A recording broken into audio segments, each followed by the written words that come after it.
ภาษาไอเคว่าเปียรกูนนะเปียรนั่นคือดอกคูนทุกคนเลยว้าว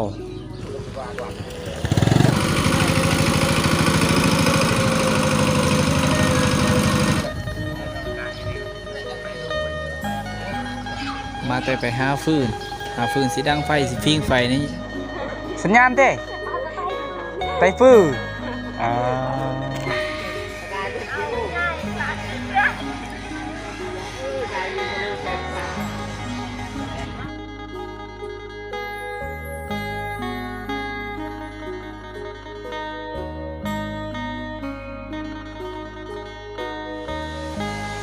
สบายดีทุกคนสบายดีตอนแรกเล็กกะสบายดีวันสงกรานต์เป็นวันผู้สูงอายุนะทุกคนวันนี้ก็ยังมือวันสงกรานต์ของเก่านะพระเจ้าเที่ยวสงกรานต์ลิ้นหนองลิ้นน้ำส่วนไอเคมาเที่ยวหมู่บ้านทุกคนนะตอนนี้ก็อยู่ในหมู่บ้านนี่เลยทุกคนเลยนะจะพาไปเบิ้งสิ้นเอื่อยเพิ่นบอนเก่านี่แหละทุกคนนะเป็นสิ้นที่งามแห้งแต่ว่าตอนนี้เจ้าของสิ้นการจะบ่ได้อยู่นี่บ่มีคนมาตำหูกแล้วโอ้ยทางพุ่นเขาเจ้ากินเหล้าไหมเนี่ยเขาเจ้ากินเหล้าอยู่พุ่นนะไอ้เช่จะบ่ได้ไปหาเขาเจ้ากินเหล้าทุกคนนะส่วนทางพุ่นจะแม่นเขาเจ้าตั้งฮูกต่ำฮูกได้ทุกคนนะ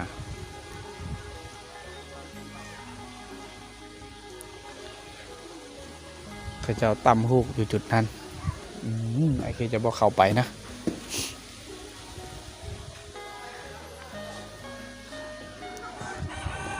จุดนี้แหละถ้ามาในหมู่บ้านนี้ก็ต้องได้อยู่จุดนี้แหละไอเคต้องได้นั่ง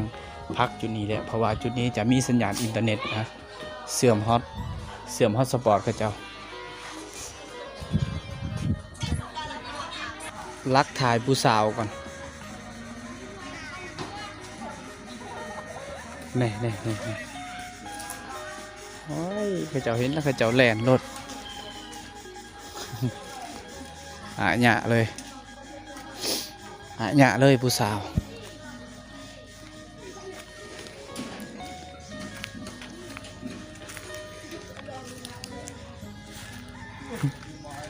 เท่ากี่กุศลเกี่ยวกุศลเพิ่มมอมไผ่มอมจึกตัวนี้น้ำพอแห้งจะสิบุญจ่าน่ะเนียกระเบะเท่น่ะเธอหนุ่มก้อยเธอบอกเราไทยบ่อ้าวเย่เมียฮะโอ้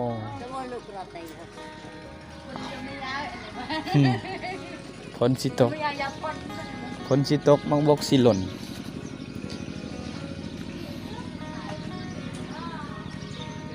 โอ้ไก่น้อยตัวนี้มาอยู่ในหมู่บ้านเหมือนเดิมนะทุกคนนะเนี่ยเหมือนเดิมแล้วตอนนี้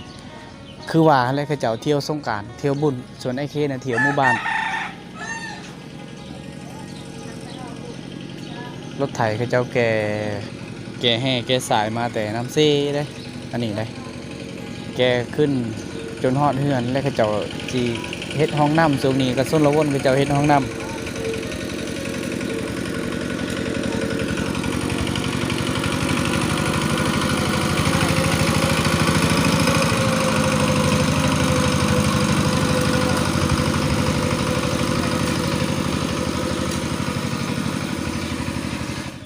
อันนี้ทุกคนว่าดอกอย่างทุกคนภาษาไอเคว่าเปียรกูนนะเปียรนั่นคือดอกคูนทุกคนเลยว้าวเรืองเนี่ยดอกคูนงามลายงามแห้งมันกำลังแตกดอกเลยตอนนี้นะมันยังไม่ทันแตกนี่นะแตกเป็นดอกแล้ว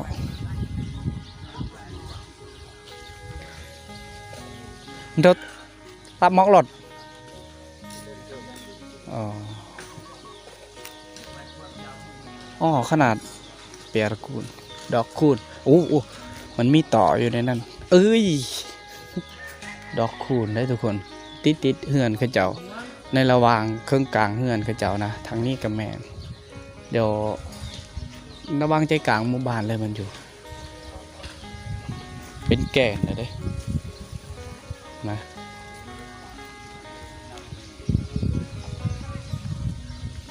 ขวัญไฟผ่านไปหลายนาทีให้เจ้ามานั่งเล่นเกมลิ้นยั่งอยู่นี่ทุกคนทางนี้คือผู้บ่าวทางนี้คือผู้สาว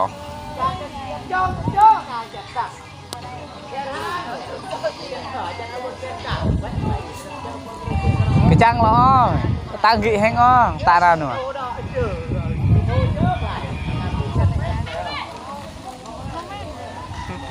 dạสัญญาณลักrồi bênลักสิบเอ็ดบ่ตาจุดตาโอเคน่าก็ไม่น่าก็ไม่ใช่เดียมันเมื่อละเขาต้องได้รัดถ่ายผู้สาวคนมีแฟนนี่เขาถ่ายยากเลยนะทุกคนเลยเขาเจ้ามีคู่มีแฟนนะต้องได้ถ่ายแบบเขาต้องได้รักถ่ายแบบนี้แหละ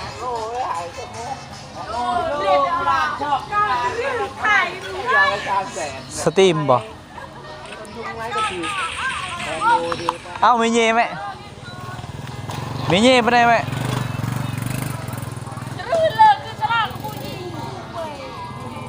สัญญาณไม่เร่ง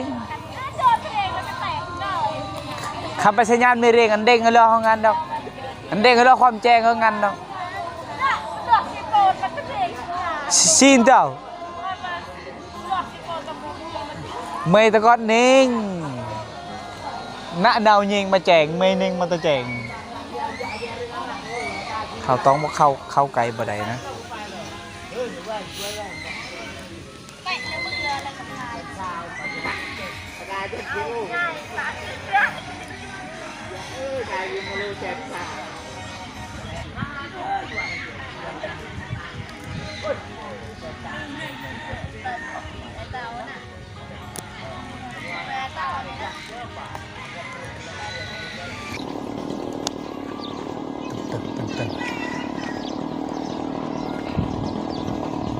ยาเบื่อขันโดนยาเปล่า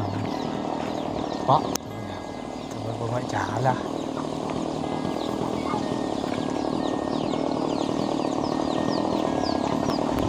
จับมีมือเอากันเลย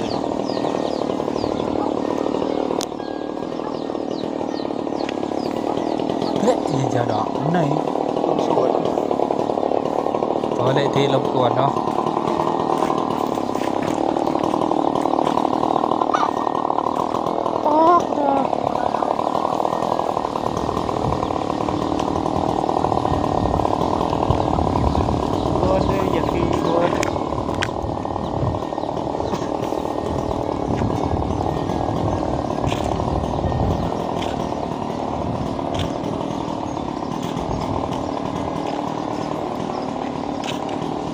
giờ thầy con nó chưa có lên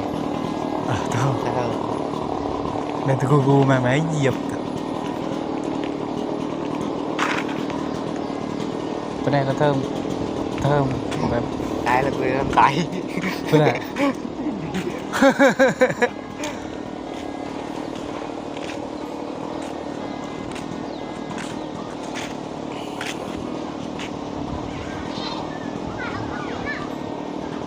ขายเบมัก cho là đặt phòng gì vài giờ phim mà đặt phòng lên xì cắn nữa đó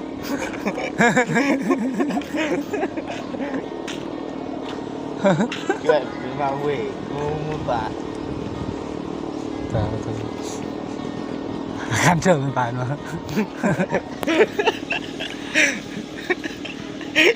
sắp giờ น้องใช้งานบริจาคอาเทียมไหมวะหนองเนาะรุ่นเตี้ยเจอเขาเจ้ายังใช้งานได้ giờ dùng nó mới thay ngàn ba hơi ông chèn hơi mà không xúc chungไปจีนเหลี่ยไอ้ตัวนั้นไอ้จ่าหรือเปล่าอีก3 มือกับมันสิตกลงมาเองเอ้านี่ไปไหนมาไหน หมอมาได้ นี่มันตัวอะไรวะก้อนนั่นบอกกี่วะก้อนมาปืดเหรอทะเบียนให้ได้กี่เลย ลื่นเวียน ตัวห้านบอกให้เจ้าว่ะโอ้ยโอ้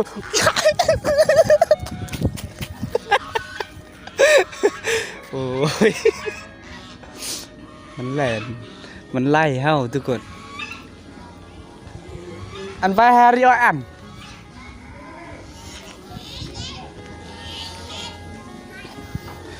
โอ้ยขับเป็นอาการในป่วยขับตั้งไงเลขนี่โจ้เลขแล้วเฮ้ยโอ้ยผู้สาวมานั่งลมเบาพื้นเรื่องผู้บ่าวเดี๋ยวฉันต้องพื้นเราปะ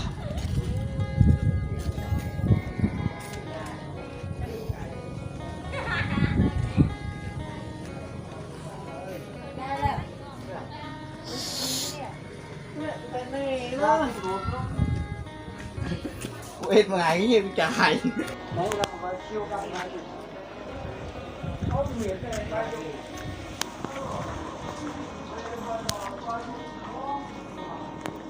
สัญญาณโทรศัพท์เต้งกี่กันเนี่ยเอิร์ดมาสัญญาณเต้ไต้ฟื้นก็ไปก็ไปเนี่ยก็ไปเจาะโทรศัพท์ ชิปัดโทรศัพท์ยัง เอาตอนชื่อปัดเลยมาเจอผู้สาวสาวงามมาบังหงสุกเอาหงจีน มาไล่จีน นี่2 นิ้ว2 ใจกูยังนำเยอะเว้ยทางเจอ อาลีกันป่วยกัด กูการกินขี้หลักกูใกล้ทางกูเลย เลยกัน กูใกล้ทางยาวด้วยเนี่ยถัก เละเลยเอ้ยเละโดนจัก เขามาแต่ฮือให้ เด้อป้านเด้อป้านเด้อปากแรนอยู่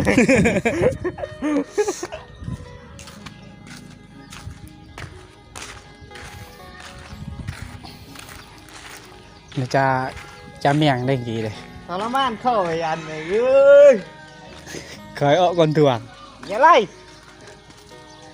หน้าก็ไม่ทรมานเคยโดนจักเลย ก้นเกงเจ็บอย่าบอกนอนร้านไหนให้บอกไง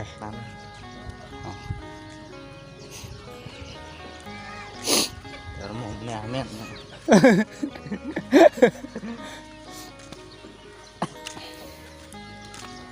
นี่ยคนเนี่ยให้ขอเจอเร็วเลยไปเจอบ่ เตะอยู่ตัวเย็นเยอะ วนไปวนมาลุยบอลเก่าบอลจุดสัญญาณอินเทอร์เน็ตจุดนี้แหละผู้สาวมานั่งลิ้นโทรศัพท์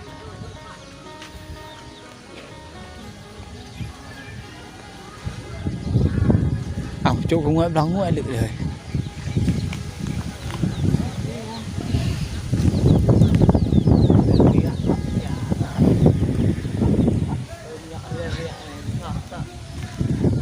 หลายเอกห้องเพลงไปต้องกุมปุมึงอะละต้องจะมึงอะถังต้องโตมึงแต่มิน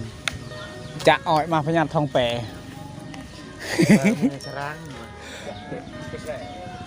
serang bang perse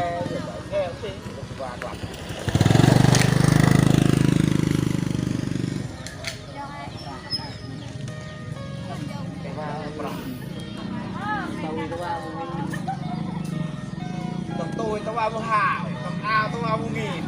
giờ tôi vào tỏi ta hào nữa hào kìa cái mùa hào cái yuan đầu mùa hào cái hai tôi bông kịp ok tao ngạo tao 30.000อ่อนมาทองแปรจ้ะมอร์เงี้ยๆนี่nào cả bơ cái dạบ่bơ cái dạบ่เพลงน้องประคือสารเวียน้องคนนี้ว่าสิเอาผัวเดินกระใส่เดินเท่าแม่กระยาเดินหกบ่เอามาแม่เดินบกระยา À mọ đen không? ยอกแอบไป4 เซต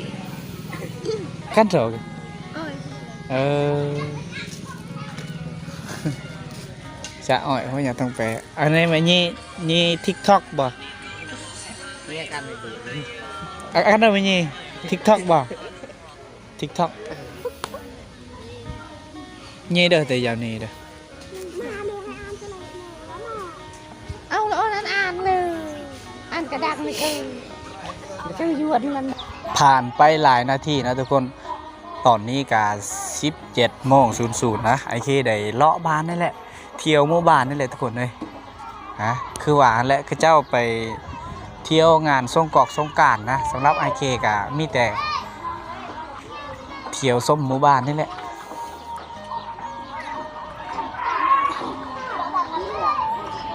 สัญญาณลักเก้าบ่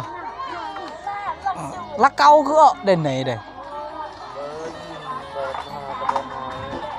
อันนี้อะไรเขาเจ้ามาดิ้นโทรศัพท์สัญญาณลักเก้าอยู่นี่รถอันนี้รั้วเปาะ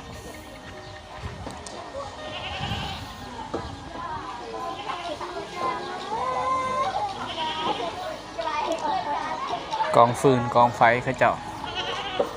มาตอนนี้นี่แหละไอเคจะให้ทุกคนได้เบิ่งแบบนี้แหละวิถีชีวิตชาวบ้านในหมู่บ้านทุกคนเลยนะสวม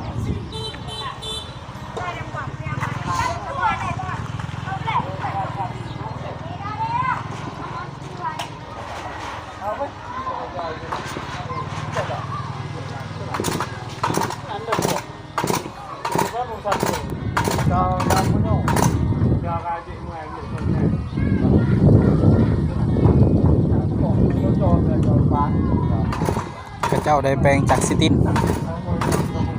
ข้าเจ้าได้ซื้อมาใหม่แล้วข้าเจ้ามาเลยมาลอง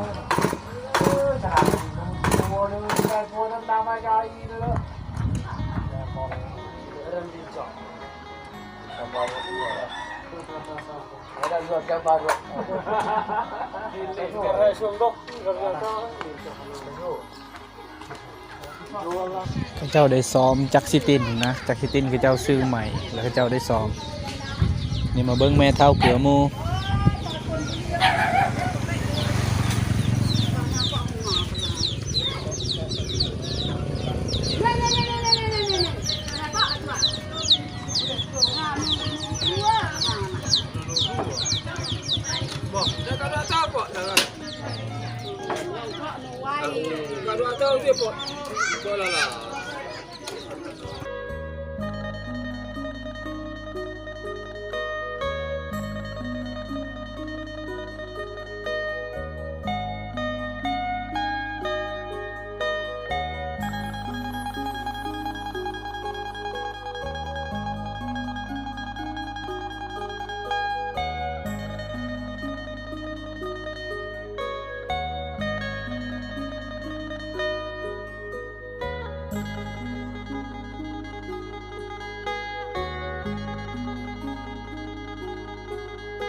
ขันมาเอาหมอ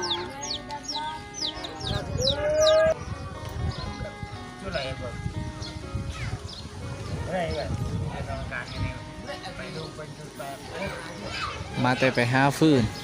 นสีดังไฟสีฟิงไฟนี่แหละสีฟิงอยู่ตารางเฮือนนี่แหละตะวัน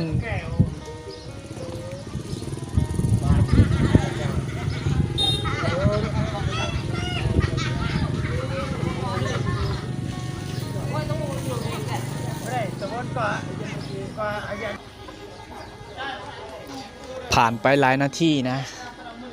ตอนนี้4เดินทางเมื่อบ้านไอเคนะทุกคนเลยนะทางจากหมู่บ้านนี้กับทุกคนน่าจะหู้300 เมตรทุกคนเลยสุนวานเลย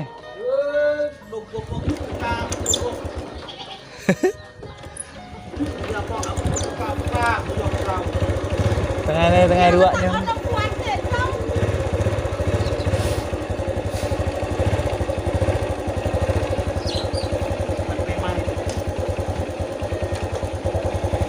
ขึ้นเอาไปกรอบวันปีใหม่เออ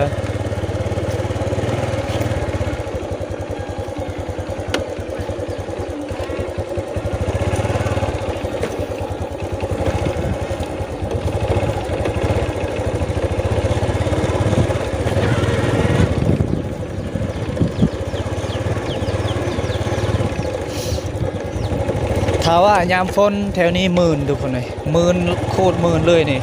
แถวนี้ไอเคลมเทื่อหนึ่งแล้วยามฝนจุดนี้นะอัดเบรกบาทเดียวลมปุ๊บเลยแต่ว่ายามนี้ก็โอเคพอไปได้ทุกคนบ่มีการลมดอก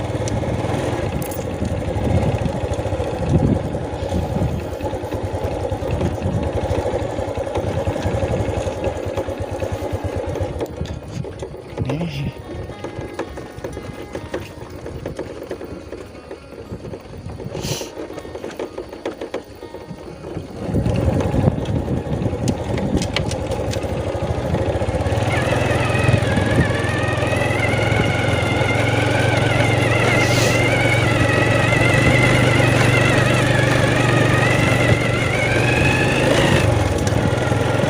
หมู่บ้านไอเคยามแดงอาจจะเงียบเลยทุกคนเลย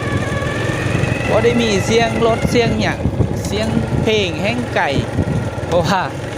คนกับบ่หลายนะไอเคมาฮอดเฮือนก็มีแต่นอนบ่ได้เฮ็ดหยัง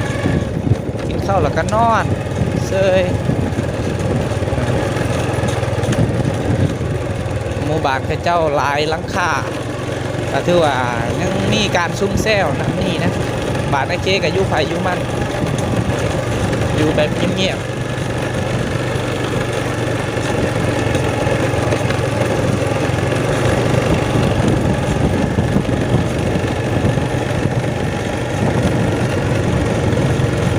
อาจจะมีลมแห้ง2 มือแล้วลมมันจะเริ่มเป็นอากาศหนาวอีกเด้มันจะเป็นอากาศหนาวลงมาล้างสางให้เคเลยพอดี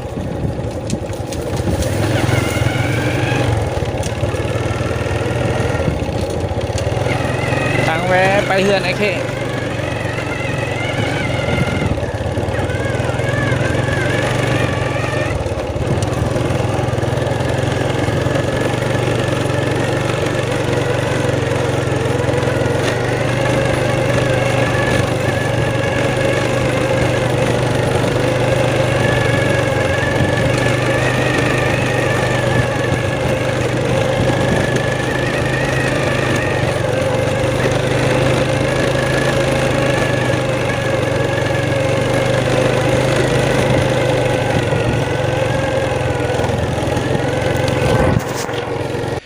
ผ่านไปหลายนาทีนะทุกคน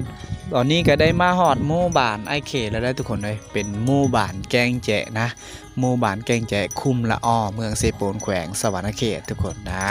ยังบ่ทันได้มีไฟฟ้าใช้นะทุกคนคืออย่างที่ทุกคนได้เห็นในวิดีโอก่อนนั่นแหละทุกคนเลยนี่แหละหมู่บ้านก็เป็นหมู่บ้านน้อยๆนะมี14หลังคาเรือนนั่นแหละทุกคนนะตอนนี้ไอเคจะพาทุกคนไปเบิ่งงัวกินหญ้าเพราะว่ามีฝนตกก็ต้องมีหญ้ามันจะออกนะทุกคนหญ้าให้กำลังออกถ้าว่าฝนตกอีกยังมื้ออื่นมื้อกันหญ้าให้ออกหลายกว่านี้ทุกคนตอนนี้งัวกำลังกินเลยกำลังกินหญ้าเลยนะเงินซ่านล้าน8ก็ประมาณนี้แหละทุกคนเลยนะการปลูกผัก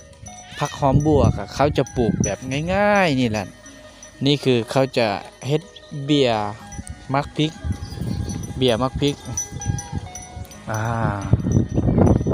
งัวจะเข้าบ้านเข้ากินหญ้าในยามตอนแรงเลยตอนนี้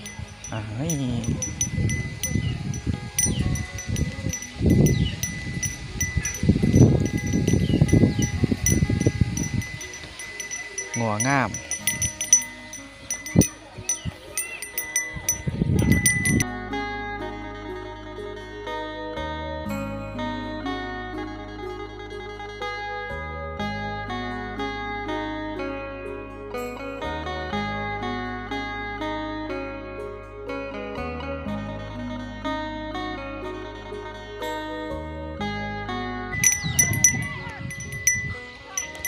ลมแห้งทุกคน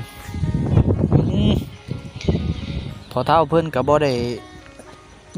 ได้ดังไฟอยู่จุดนี้นะถ้าว่าดังไฟก็คือสีนางฟิงไฟคักอยู่จุดนี้ทุกคนนี่แม่นบอลนอนพักผ่อนในช่วงฤดูร้อนก็จะนอนพักอยู่วันนี้ทุกคนก็เจ้าเขียนอีหยังนี่โกตีบ่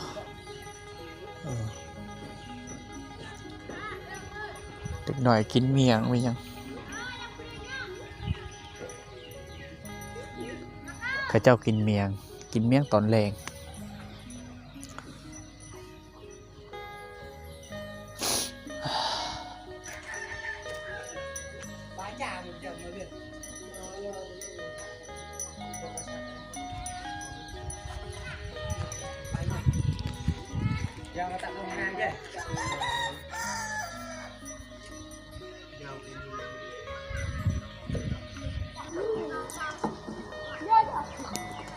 ฟันพื้น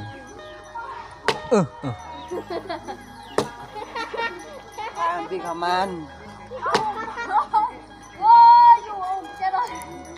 ก็จะเอิ้นว่าฟันพื้นในยามตอนแรงนะ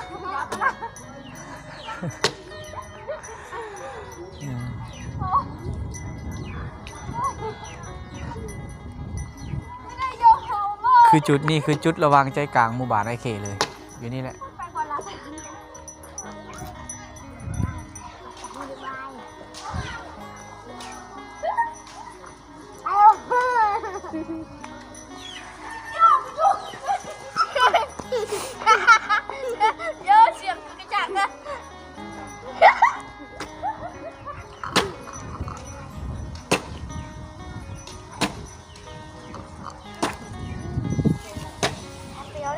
กำลังย่างในหมู่บ้านเลยทุกคนน้องสายเพิ่นก็ถ่ายวิดีโอนำนะกำลังถ่ายวิดีโอเลยเพิ่นมาถ่ายไอเคนี่แหละนะแบ่เขาเจ้าคือว่าบ่มีขอกที่แท้ทุกคนเห็นอันนี้ก็แม่นขาดหน้าแต่โบราณแต่กี่แต่เก่าแต่แก่นะตอนนี้เขาเจ้าจะบ่ได้ใส่แล้วทุกคนเพราะว่าตอนนี้จะมีรถไถอันนี้นะเขาใส่ควายดึงเลยนี่ขาดตอนนี้เขาเจ้าใส่ควายดึงนี่แหละบรรยากาศตอนแรงทีหมู่บ้านยังบ่ทันได้มีไฟฟ้าใส่ทุกคนแบ่จะมาอยู่จุดนี้แหละนะในวิดีโอก่อนกับตอนเช้ามันก็จะอยู่บอนเก่านี่แหละทุกคนเลยนะตอนเช้ามันยังบ่ทันได้ออกกินหญ้าตอนแรงมันจะเข้านอนอยู่นี่นะบอน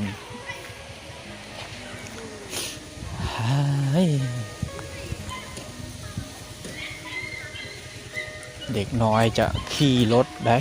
เฮียนขี่รถมอเตอร์ไซค์เฮียนขี่รถจักร